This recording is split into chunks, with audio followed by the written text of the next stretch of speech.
The snow is finally gone here on the homestead, and signs of spring are everywhere. This was a really long winter. It sometimes felt as though it would never end.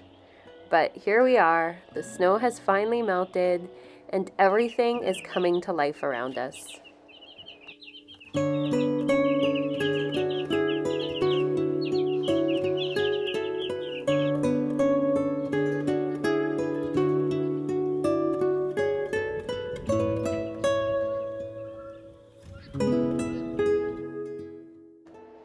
My name is Justine. I'm a homesteading, homeschooling mom of 7, and I live in Ontario, Canada, where me and my husband own 16 acres, and here we have cows and sometimes pigs, chickens year-round, and we grow a large garden and try to provide for a lot of our food.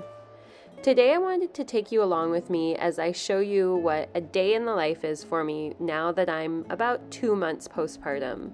My routines are still not well established, and the day has less of a schedule and more of a flow. And so I'll take you with me as I go through a regular day.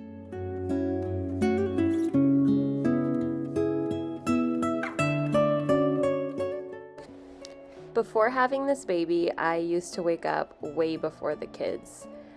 Sometimes 2-3 hours before the first one would even wake up. But at this point in my healing journey, that's just not possible because I'm up with the baby so many times at night. And so I really try to prioritize sleep. After getting up with the kids, I start a load of laundry right away because if I don't think of it first thing, then I'll forget and the laundry won't get done that day. We're currently using the laundry schedule that Tabitha at This Mama's Faith has suggested, which involves each kid having their own laundry basket and each kid has their own laundry day, so I'm able to stay on top of everyone's dirty clothes and I no longer feel overwhelmed. All the kids are folding their own clothes except for the little one. And as long as I remember to throw a load in first thing in the morning, then it gets done.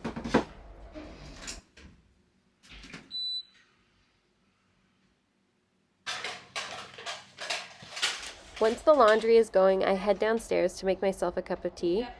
During this time, I get one of the older kids to watch the baby, or I put him in his swing, and he's usually quite content in the morning. I also make sure to have a big glass of water, and in it I add my supplements. Right now I'm taking some vitamin D, some magnesium, some desiccated beef liver, and I'm just trying to stay on top of my nutrients because I've really been depleted this last pregnancy.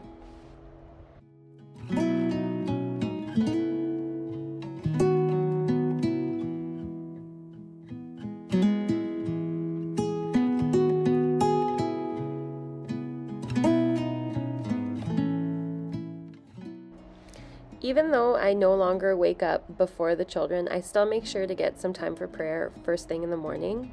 I usually do this by letting the kids get some playtime before we eat breakfast and do school. So they will go play in the playroom and I will take time to do my daily readings, my morning prayers, read a devotion, and I'm able to breastfeed the baby during this time. And as the kids stream in and out, I will stop what I'm doing and just say hi. So yes, it does take me longer than it usually would when I didn't have kids around, but this is working for us and it's just for a season.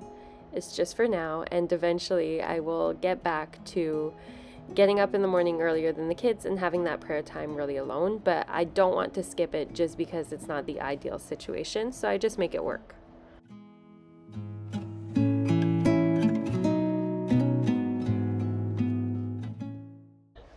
Afterwards, I get breakfast going for the kids. Today we are having Dutch baby pancakes. I love to make Dutch baby pancakes. It's such an easy recipe. All you need to do is preheat your oven to 425 degrees and put a cast iron skillet with about 6 tablespoons of coconut oil in it and let that melt. During this time, I put, I think it's 4 cups of sourdough discard, which I have so much of, and it's a great way to use that up. About a dozen eggs, 1 tablespoon of vanilla extract, about a 1/4 cup of maple syrup, a little bit of salt, about a third to 2/3 of a cup of milk, depending on how thick I want the batter that day. And then I used my immersion blender to mix it all up.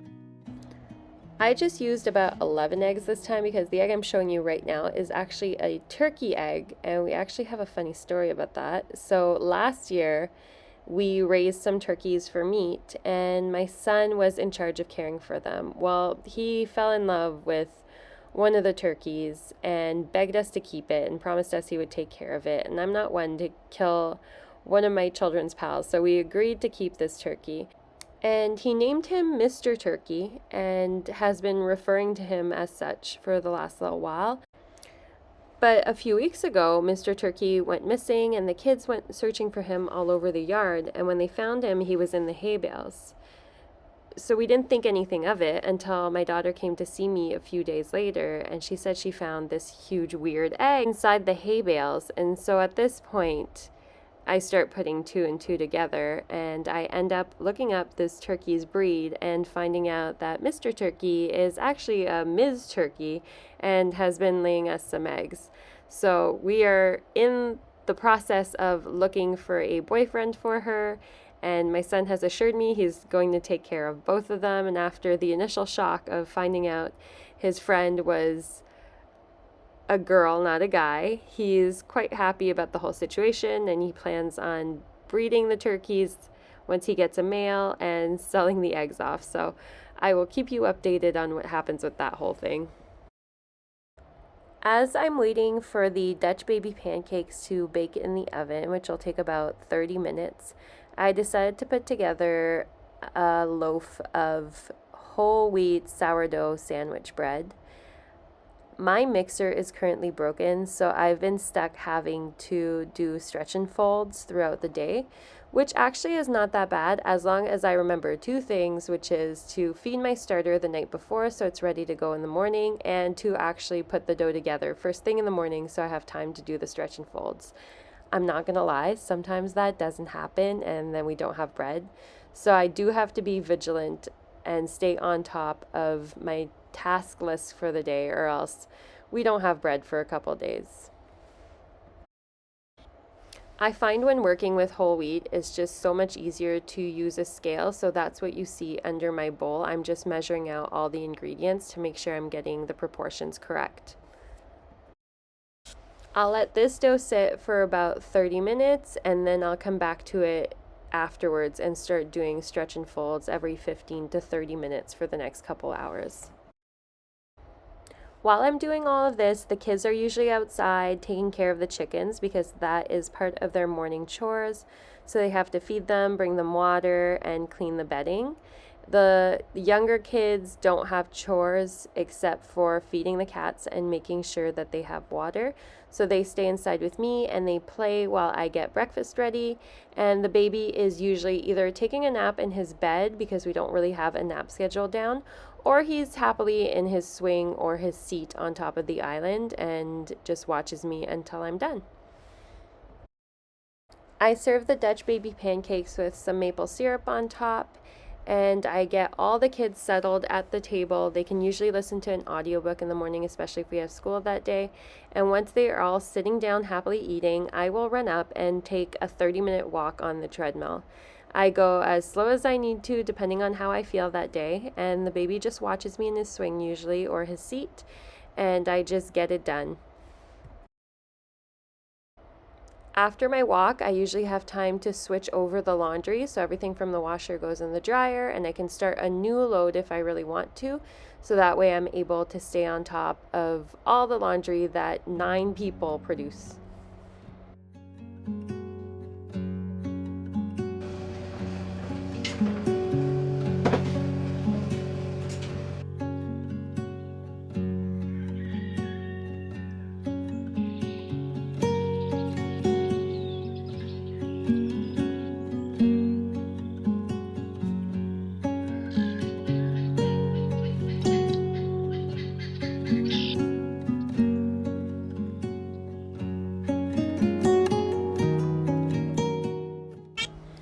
I take a quick shower after my walk, and then it's time to start on the stretch and folds for that bread.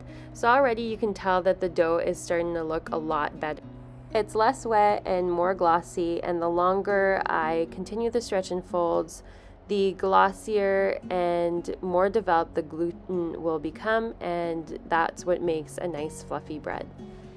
Next up, it's time to start on supper. I've been utilizing my slow cooker quite a bit this time because witching hour has been hitting us hard here, and it's just easier to get something in the crock pot first thing in the morning when I'm nice and fresh and the kids aren't losing their minds yet. And today I decided just to throw a roast in. So I take a whole roast, throw it in the slow cooker. I add some broth, some Worcestershire, some garlic. I also had some frozen onion that I found in the freezer, and I just let that sit on low all day until it falls apart at the end of the day.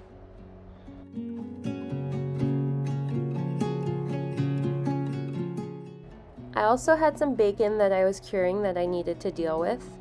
So to do this, I take some pork sides and I place them in a mixture of salt and sugar, and I let them sit in my fridge for about 5 days in a Ziploc bag. Once those days are done, I will take it out of the fridge, rinse it under cold water, and then let it dry in the fridge for about 12 hours until I cook it and slice it and freeze it again so that it can be used as bacon.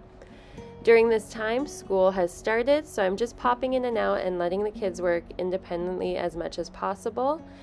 The younger kids usually work in the kitchen because I'm usually doing things in the kitchen and they can come see me, but the older kids will go up to an office area upstairs just so it's a little bit quieter.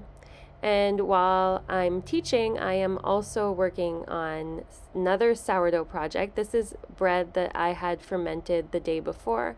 It's an artisan sourdough loaf made with all-purpose flour. And so I'm just scoring it before putting it in the oven so it can get all beautiful and puffy.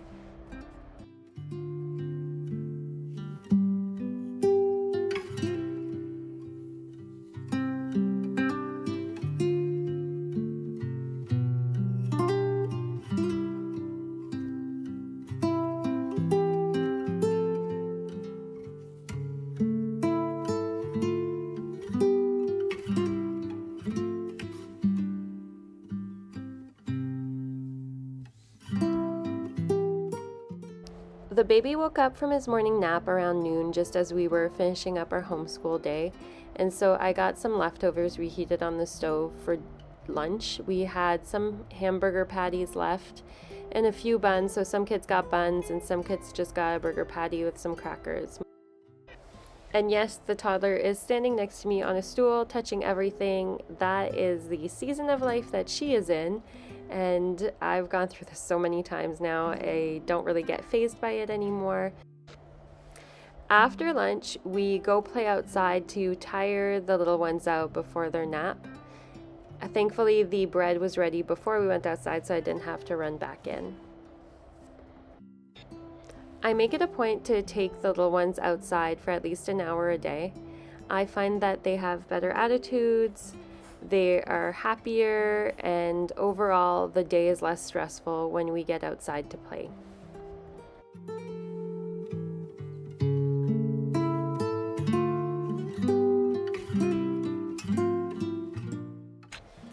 When they're playing outside, I usually get a few minutes to myself while either holding the baby or wearing him in a wrap, and so I might bring a book outside and just relax that way. After playing outside, the kids always demand a snack, and so I usually try to do something quick like apples, a rice cake, and peanut butter like I'm doing today, or fruit, or a piece of cheese. Something that'll tide them over until supper, but enough that they feel satisfied with what they've just eaten.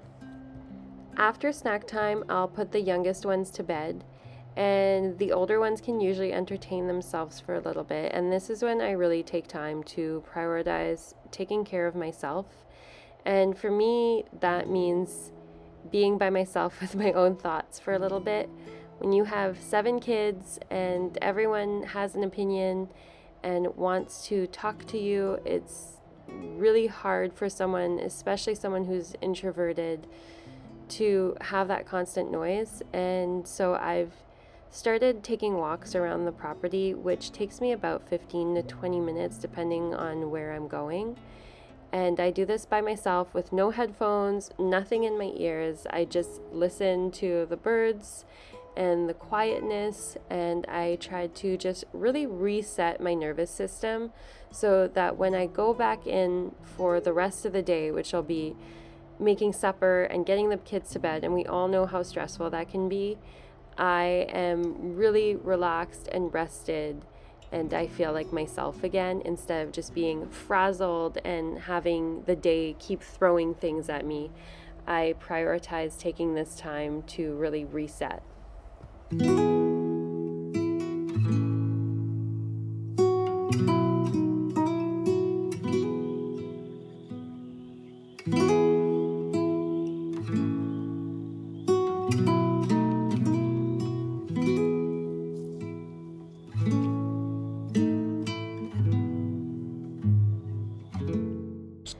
After my walk, I usually feel much better and calmer, and I'm able to make supper without feeling very stressed out the entire time I'm making it, even if the kids decide they're going to have a bad day and be screaming while I'm doing this.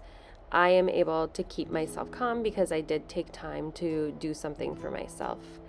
So tonight we are having that roast that I put in the slow cooker earlier, some roasted potatoes that I'm going to roast in the oven with lard, which is what you see me throwing on to the potatoes right now, and a salad. And so I just prepare this. I'll stop to nurse the baby if I need to, or I'll put him in a wrap if he's fussy. As you can see, the toddler is, he's a preschooler now. This preschooler is on top of the island, and even though I try to get him off sometimes, that's just where he ends up. But at least it keeps him out of trouble, because if he's not near me, this guy is getting into something. Once the slow cooker is done cooking the pot roast, I decided to make a gravy with the rest of the broth left in the bottom. So I just added some arrowroot powder, some water. I threw it in the slow cooker and I put it on high so that I would have time to thicken a little bit. I'm also making a dressing for my salad, which just has an oil, an acid, and an emulsifier, which is the recipe for any kind of salad dressing. So this time I chose olive oil, balsamic vinegar, and a little bit of mustard as the emulsifier.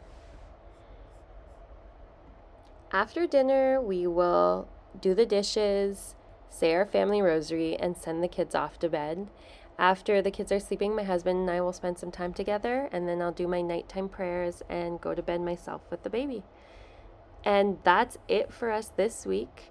If you haven't done so already, please go ahead and hit the like button. It helps with the algorithms. And if you are not a subscriber yet, please go ahead and do so. I'm here once a week with a new video. I will see you all next week.